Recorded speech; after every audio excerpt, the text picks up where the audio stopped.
My name is Amy Carter, and until a few nights ago, I thought I knew what stability felt like. At 28, I had what most would call a steady, simple life. A small apartment in the city, a job in marketing that kept me sane, and a boyfriend I trusted. His name was Adam. For almost 3 years, Adam had been my home. He was charming in that effortless way that made strangers like him instantly. Warm smile, easy jokes, the kind of man who'd pull your chair out in a restaurant just because that's what gentlemen do. And for the longest time, I believed him. We met at a friend's birthday dinner, and I remember how his laugh cut through the noise like sunlight. Within months, we were inseparable. Morning coffees, weekend trips, the shared toothbrush holder, all the small things that build a quiet kind of love. 8 months ago, he moved in. It felt right at the time. We split bills, though I covered most of the groceries and utilities since he was saving up for a promotion. I didn't mind. That's what partners do, right? Support each other until the balance evens out. But lately, something had changed. Adam had started coming home later, his excuses flimsy. Working on a late pitch, just grabbing a drink with the team. He'd walk in smelling faintly of perfume that wasn't mine. I tried not to overthink it. Tried to be the understanding girlfriend everyone tells you to be. Until that Thursday night, I was standing in the kitchen cutting vegetables for dinner. The apartment was quiet except for the low hum of the fridge. I remember glancing at the clock, 8:52 p.m. He was already an hour late. Again. Then my phone buzzed. A single text. "Don't wait up sleeping at Tessa's tonight." I froze. My first reaction was confusion. Tessa? His coworker? The one who always lingered too close during after-work drinks. The one who once called him my favorite teammate on Instagram. I stared at the screen, rereading the message as if I'd somehow misunderstood it.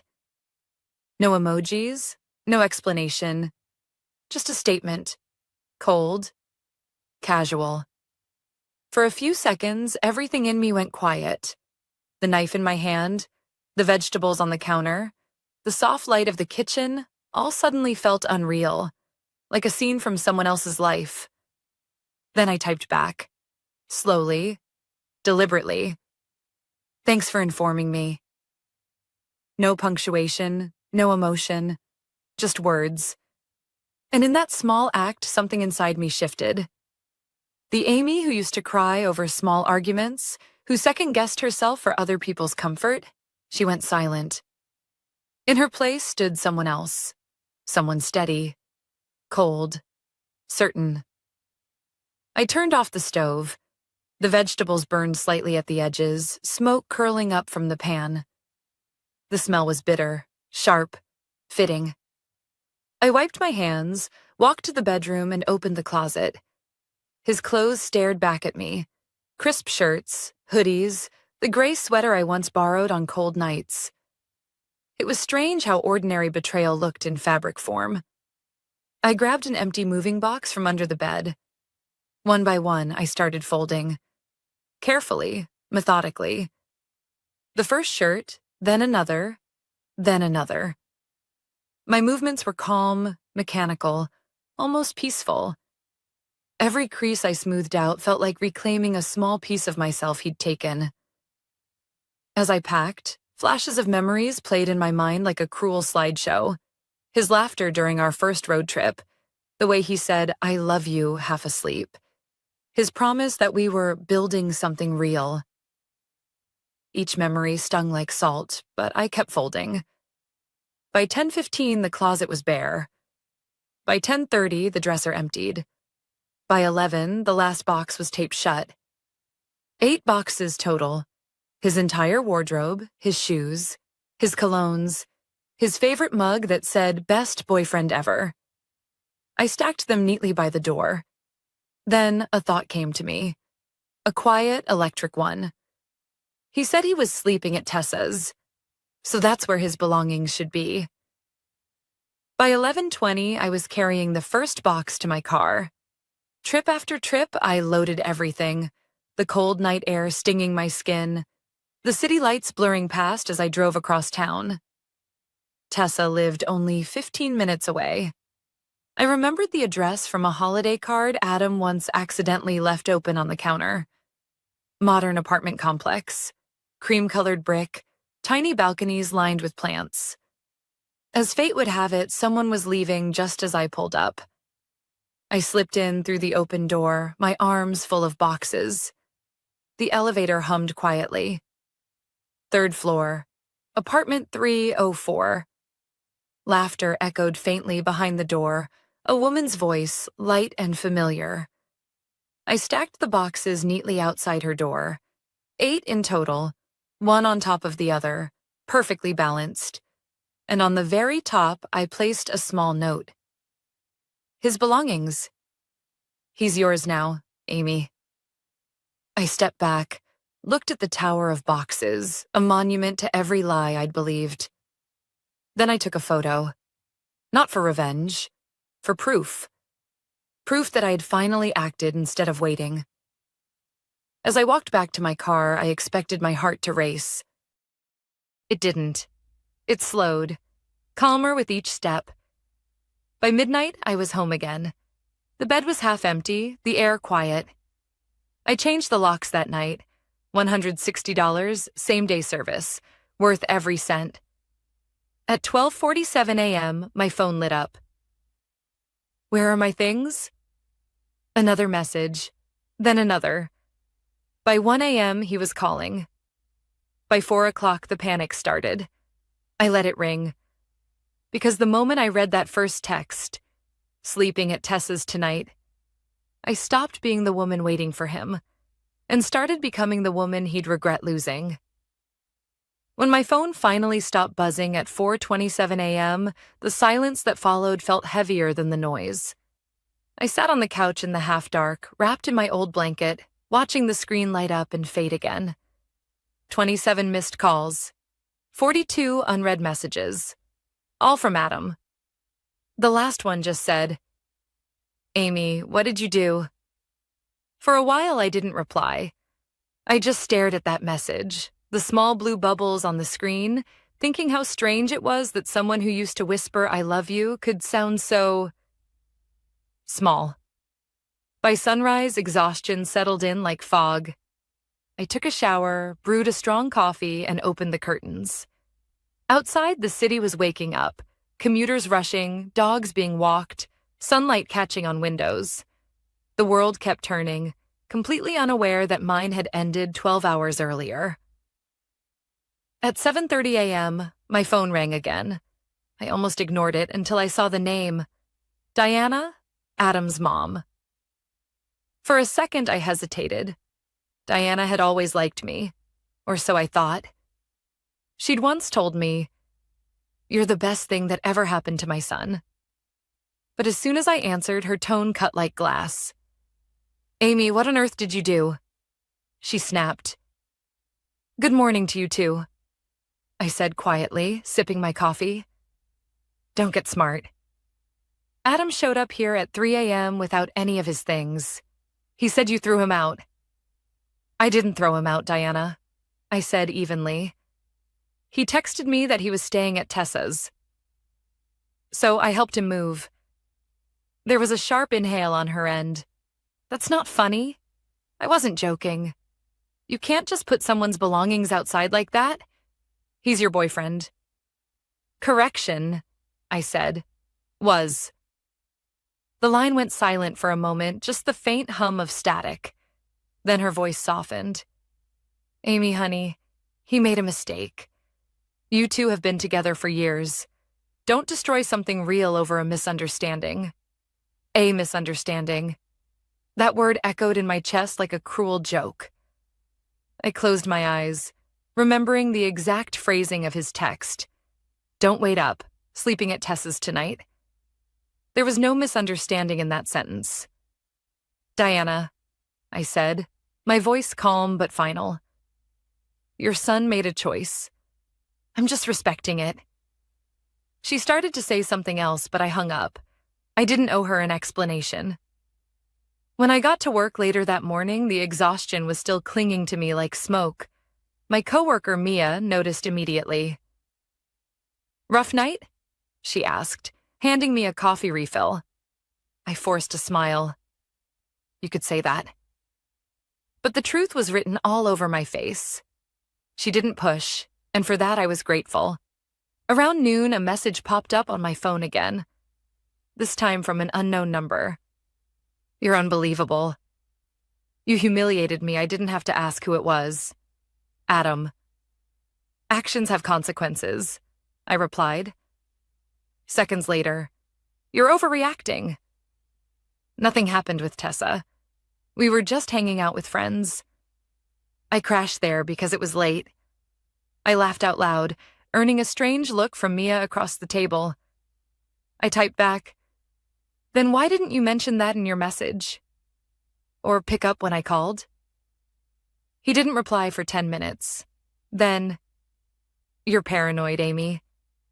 You always blow things out of proportion." That line, "You're paranoid," was one I'd heard before. The first time he came home at 2 a.m. smelling like perfume. The second time he called me insecure for asking why his coworker texted him heart emojis. Every red flag I had ignored came rushing back like a wave. My hands trembled, not from sadness, but from clarity. Gaslighting. That's what this was. And I wasn't going to fall for it again. At 3 p.m., Mia came over. "Amy, your name's trending in our office group chat," she whispered. My stomach dropped. She turned her phone around, showing me a post from Tessa's Instagram story, a photo of 2 wine glasses and a man's jacket on a couch. The caption read, "Unexpected sleepover." The jacket. My jacket.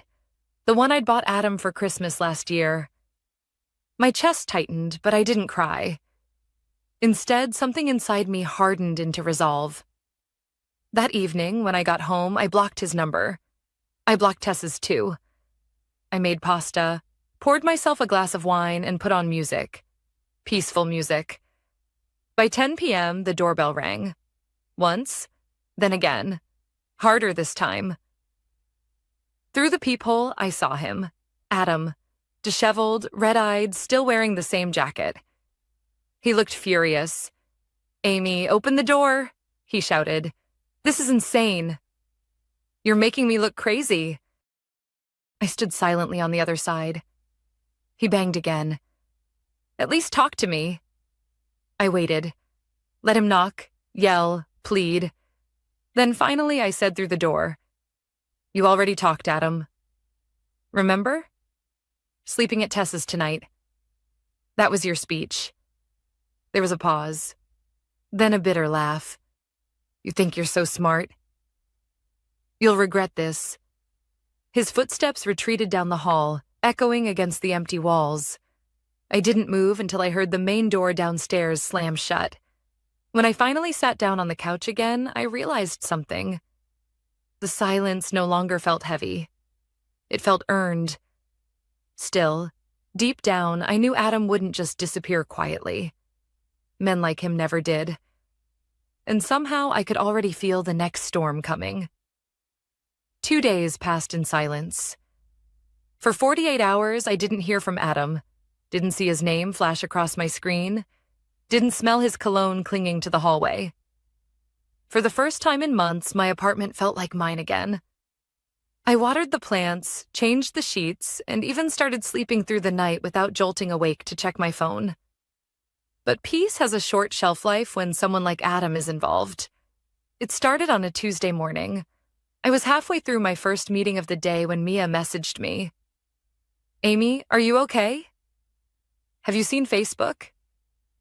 My stomach dropped. I hadn't checked Facebook in weeks. I opened the app, and there it was. A long post written by Adam, complete with a photo of us from last year. Breakups are hard, especially when your partner turns on you for no reason. I tried to be patient, but Amy's anger issues and paranoia got out of control. She threw me out, changed the locks, and lied about things that never happened. I hope she gets help someday. There were already over 100 likes and dozens of comments. some from mutual friends, some from people I barely knew. That's awful, Adam. She always seemed a little intense. You deserve better, bro. My chest went tight. I wasn't shaking, not yet, but something deep in me ached. I hadn't just lost a relationship. I was being rewritten in real time into the villain of his story. At lunch, Mia sat next to me in the break room. Are you okay? Not really, I admitted. I figured. I saw Tessa commenting on the post. She wrote something like, "Some people just can't handle real love." That stung more than I expected. I'd told myself I didn't care what they thought of me, but seeing my name dragged through digital mud was another wound entirely. That evening, I called my best friend, Olivia. She'd known me since college, long before Adam. She didn't even say hello. What did that idiot do now? I told her everything, the post, the comments, the feeling of being publicly dissected. She sighed. Classic manipulation. He's trying to control the narrative before you can. Her words hit hard because they were true. Adam had always been careful about appearances, charming in public, dismissive in private. This wasn't random. It was strategy. Do I respond? I asked. No, she said firmly. You don't feed that kind of fire. The truth will come out. I wanted to believe her. But by Wednesday, things escalated. My manager, Hannah, called me into her office. Amy, sorry to bring this up, but someone sent an email to HR. My heart stuttered. About what? She turned the screen toward me. It was an anonymous complaint, claiming I'd been emotionally unstable at work since the breakup, and that I'd once threatened to damage company property. It was absurd, completely untrue, but it was detailed enough to make HR take it seriously. Hannah leaned back in her chair. I know this isn't like you, but I have to ask. Is someone trying to hurt your reputation? Yes, I said, voice low. My ex. She nodded slowly. We'll handle this carefully. Document everything. By the time I left the office that day, I felt hollow. Adam wasn't content just to hurt me emotionally. He wanted to dismantle me piece by piece. That night, I decided I wasn't going to play defense anymore. I dug through old messages, screenshots of his late-night texts, his apologies for messing up again, even one from 6 months ago where he'd admitted flirting with Tessa. Just for fun. I saved them all into a folder. Not for revenge, but for protection. Then I opened Facebook. His post was still up. Hundreds of comments now. I didn't write a response. Instead, I posted one photo, the screenshot of his text from that night. Don't wait up. Sleeping at Tessa's tonight. No caption. No explanation. Just truth. Within minutes, the reactions started rolling in. Shocked emojis. Private messages from people who had believed him until now. Even one from his coworker, Mark. Did he really send that to you? I thought he and Tessa were just friends. Guess you know now, I replied. By midnight, Adam's post was gone.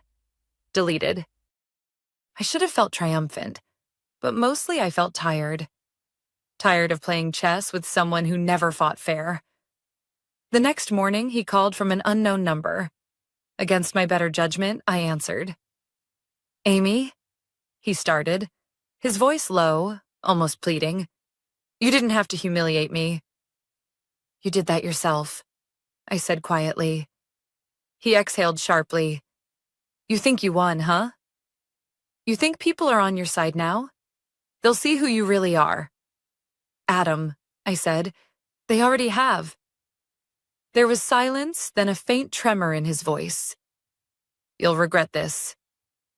The line went dead. I sat there, staring at my reflection in the dark phone screen. For the first time, I wasn't afraid of him, just aware. Aware of how far he'd go to protect his image.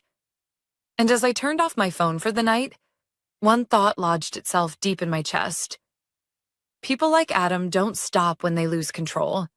They double down. And I knew, with chilling certainty, that this wasn't over. I thought deleting his post would end things. That maybe, finally, Adam would accept the breakup, lick his wounds, and move on.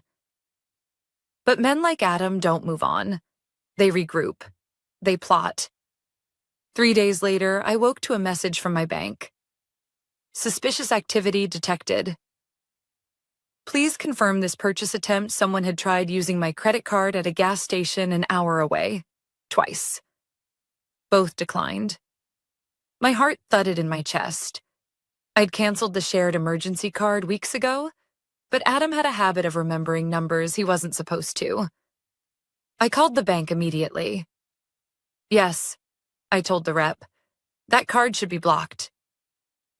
The woman on the other end confirmed, but her voice carried that tone, the kind reserved for victims of someone else's carelessness. Do you know who might have tried to use it? I have a pretty good guess, I said quietly. After hanging up, I sat at my kitchen table, phone in hand, pulse still racing. This wasn't just spite anymore. It was an attempt to take back control, to remind me he still could. By noon, my phone buzzed again, this time from an unknown number. Nice try blocking me. You can't erase what we had, Amy. I deleted it without replying. But the next one came seconds later. You ruined my life. I lost my job because of your drama. You did that yourself, I typed back, then stopped myself before hitting send. I deleted the draft. No response was the loudest response. That evening, Mia came over with takeout. She'd become my lifeline through this mess. We sat on the couch, cartons of noodles between us, my phone face down on the table. How are you holding up? She asked. Honestly, I'm just tired. Every time I think it's over, he finds a new way to crawl back into my life. That's what control freaks do, she said. They can't stand not being in charge of the narrative. Her words echoed something my dad used to say when I was younger. People who lose power always try to take something with them. Later that night, after Mia left, I checked my email before bed. A new message sat at the top of my inbox, sent just 10 minutes earlier. No subject line. When I opened it, I froze. It was a photo, my apartment building, taken from outside. Tonight. A chill ran through me so sharp it made my breath catch. The next line in the email read, "Miss me yet?" No signature, but I didn't need one. My hands trembled as I forwarded the email to myself for backup, then called my brother, Nathan. He lived 20 minutes away. Stay calm, he said. I'm coming over. By the time he arrived, my heart had slowed to a steady, frightened rhythm. We checked the hallway, the parking lot, the shadows near the streetlights. Nothing. Adam was gone, if he'd even been there at all. But the image in my inbox was proof enough that the boundaries were gone too. Nathan looked at me, jaw tight. You need to go to the police. I don't have proof it was him, I said. You don't need proof to start a record. File a report, Amy. Now, the next morning, I did exactly that. Sitting in a small beige room at the precinct, I told Officer Ruiz everything, the messages, the photo, the credit card attempt. She took notes, her face unreadable but kind. This is harassment, she said finally. We can't arrest him yet, but we can file a report and issue a warning if he contacts you again. I nodded. Please do. Walking home, I felt both lighter and exposed, like putting everything on record meant acknowledging the full extent of what he'd become. That night, I finally blocked his email, changed every password, and enabled two-step authentication on everything I owned. It felt paranoid, but paranoia is just another word for preparation after betrayal. At 11:45 p.m., my phone vibrated one last time. This time a call from an unknown number. My stomach dropped. Against my better judgment, I answered. Amy. His voice cracked through the receiver, raw and low. "You've turned everyone against me." "You did that yourself?" I said, my tone steady. He exhaled hard like he was trying not to cry. "You don't understand. I loved you. Everything I did was for us. Following me? Using my card? That's love? I wanted to talk." "You lost that right when you started stalking me, Adam." There was silence. Then a faint laugh, bitter and broken. "You think you're safe because of a police report? You're not." The line went dead. I sat in the dark, the sound of my own breathing filling the room. Every instinct screamed fear, but beneath it, something else stirred. Defiance. I'd spent years letting him control the tone of our relationship. Now, he was losing his grip, and I could see how much it scared him. I didn't call him back. I didn't text. Instead, I called Nathan again, explained what happened, and he insisted on staying the night. When he arrived, he dropped his duffel by the door and said, "He's testing you, Amy." "Waiting to see if you'll flinch?" "Well," I said, locking the door behind him, "he's about to find out I don't." As I lay in bed, listening to the faint city hum outside, I realized something profound. Fear only holds power when you let it. And that night, for the first time since everything began, I didn't flinch. For a few days after filing the police report, things went eerily quiet. No calls, no emails, no late-night knocks. I started to believe maybe Adam had finally realized he couldn't reach me anymore. I even began to breathe normally again, going to work without checking over my shoulder, sleeping without the phone clutched in my hand. But peace with someone like Adam is never peace. It's the silence before another hit. It started small. On Wednesday morning, I walked out to my car and noticed a long scratch running from the back door to the front fender. Not deep enough to be an accident, but deliberate. Careful. My stomach twisted, but I took a photo and added it to the growing file I kept labeled evidence. By Friday, strange rumors began circulating at work. Hannah, my manager, pulled me aside after lunch. "Amy, I don't want to alarm you, but someone's been calling the office asking questions about you. Personal ones." "Who?" I asked. "They didn't say." The receptionist thought it sounded like a man. "He asked if you'd been fired yet." The blood drained from my face. I didn't need to ask who it was. Adam wasn't just angry anymore. He was trying to dismantle my stability piece by piece. That evening, I met my brother Nathan and his wife at a small diner. They'd been checking in regularly since the police report. I told them everything about the scratched car, the calls, the quiet dread that hung over every normal moment. Nathan leaned forward, jaw clenched. "You need a restraining order, Amy." "I already talked to the police. They said they'd monitor the situation." He shook his head. "Then you make them. You go back there with every photo, every message, every call record.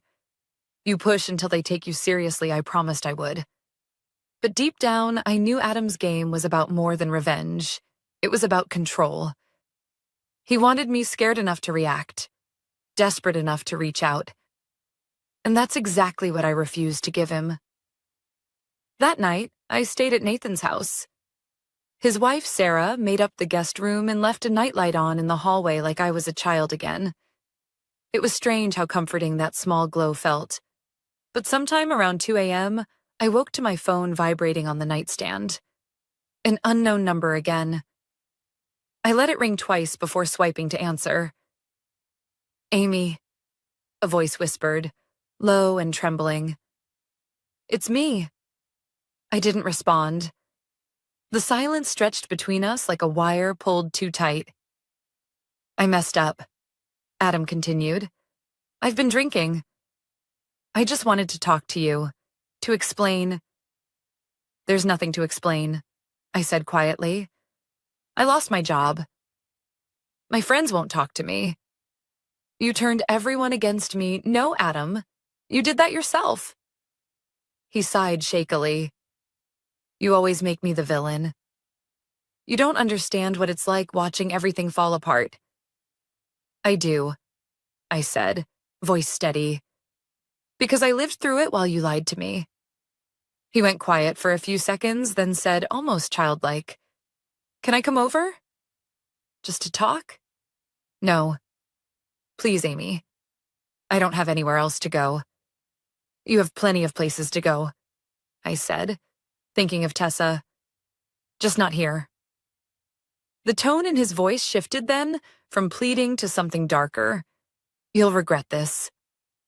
Good night, Adam, I said, and hung up. The next morning, I drove straight to the police station with my phone in hand. Officer Ruiz recognized me immediately. New contact? She asked. I nodded, showing her the call log and the screenshot of his threats. She took notes again, expression tightening. This is enough for a restraining order. We'll expedite it. Filing the paperwork took hours, but when I walked out of that building, holding the temporary order in my hand, I felt a shift inside me, like I'd drawn an invisible line he could no longer cross. That weekend, I changed my locks again, bought security cameras for the front door, and told my landlord everything. He was sympathetic and even offered to install extra lighting in the parking lot. For the first time, I wasn't reacting out of fear. I was preparing. On Sunday night, I was brushing my teeth when my phone buzzed again. This time, a text from Tessa. You've really ruined his life. I hope you're proud of yourself. I stared at the message for a long time before replying. He ruined his own life, Tessa. And if you're smart, you'll stay out of this before he ruins yours too. No response came, but that same night, I noticed a shadow move across the camera feed outside my door. Just a flicker, then gone. Nathan came over immediately when I told him. He checked the footage frame by frame until he found it.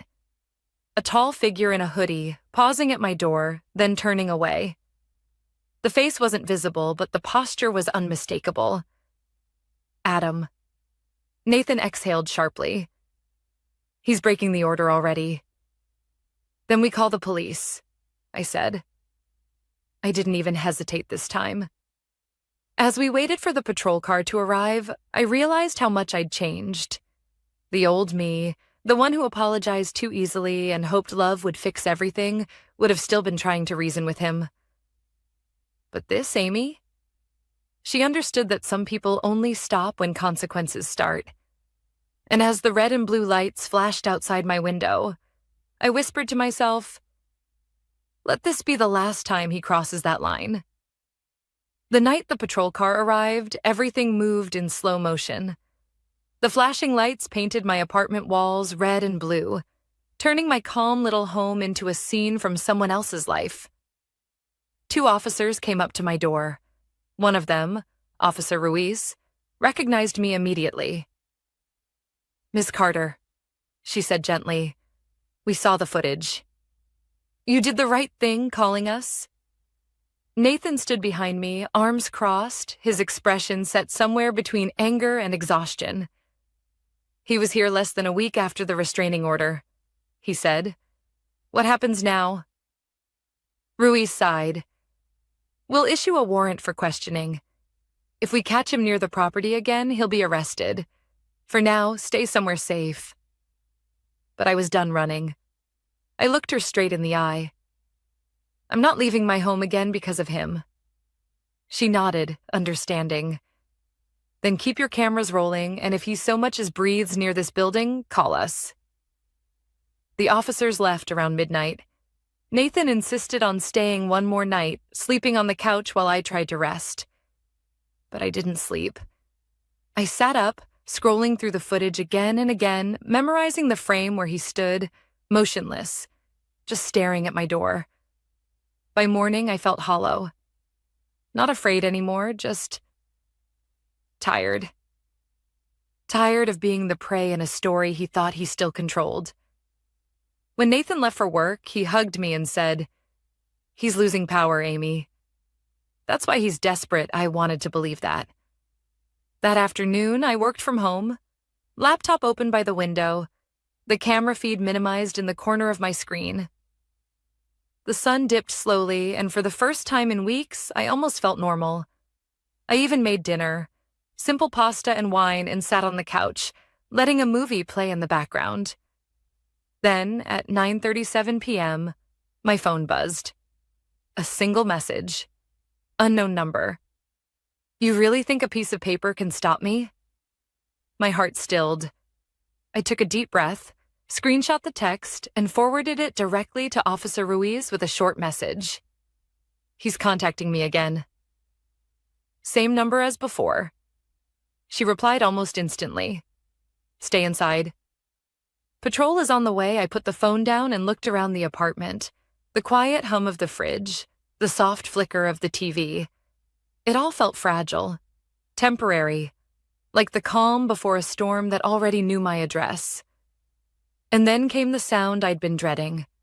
Footsteps in the hallway. Slow. Heavy. Then the doorknob rattled. Every muscle in my body locked. The sound came again, harder this time, followed by his voice. Amy, I just want to talk. The voice I used to fall asleep to. The voice that once said I love you like it meant something. Now it sounded hollow, almost unhinged. I didn't move. I didn't speak. Amy, he said again, his tone sharper now. Open the door before this gets worse. Through the peephole, I saw him, hoodie pulled up, eyes darting, one hand gripping something metallic. My throat closed. Then, faintly, the distant wail of sirens. He froze. A shout echoed down the hall. Police! Step back from the door. Adam turned, panic flickering across his face. He tried to bolt toward the stairwell, but two officers rounded the corner. The scene unfolded in flashes, commands shouted, hands raised, the thud of footsteps, then the click of cuffs. I exhaled for the first time in what felt like hours. When Officer Ruiz knocked on my door a few minutes later, I opened it, shaking but steady. He's in custody, she said. We'll process him tonight. You're safe now. Those words, you're safe now, felt surreal.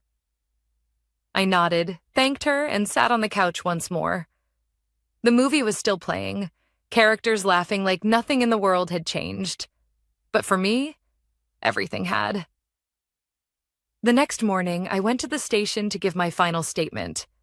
Ruiz told me Adam had multiple pending charges now. Harassment, attempted trespassing, violation of a restraining order. He'll be facing real consequences this time, she said. When I left the building, sunlight hit my face, and for the first time in months, I didn't feel like I had to glance over my shoulder. The days that followed felt quieter, peaceful in a way I'd forgotten peace could feel. I started therapy, picked up running again, and let my world slowly rebuild itself around small joys. Morning coffee, long walks, phone calls with Mia that ended in laughter instead of worry. A week later, I received a message from an unknown number again. My chest tensed until I saw the sender's name. Tessa. I heard what happened. I'm sorry. You were right about him. I stared at the message for a long time before replying. We were both fooled. Just be careful. Her response came quickly. He's out of my life too. I promise I didn't reply. Some things don't need answers. That evening, as I watered my plants, I thought of everything that had happened. The fear, the anger, the exhaustion. And yet, beneath it all, there was something else. Strength. Adam had tried to break me in every way he knew. Emotionally, socially, financially. But all he'd done was reveal how resilient I really was. Before I went to bed, I deleted his last text, emptied the evidence folder from my phone, and whispered to myself, "It's over." And this time, I believed it. The next morning, sunlight streamed through my window, soft and gold. My life was quiet again, beautifully, defiantly quiet. And if there's one thing I learned from it all, it's this. When someone shows you who they are, believe them the first time. Because second chances aren't kindness, they're invitations to repeat the same pain.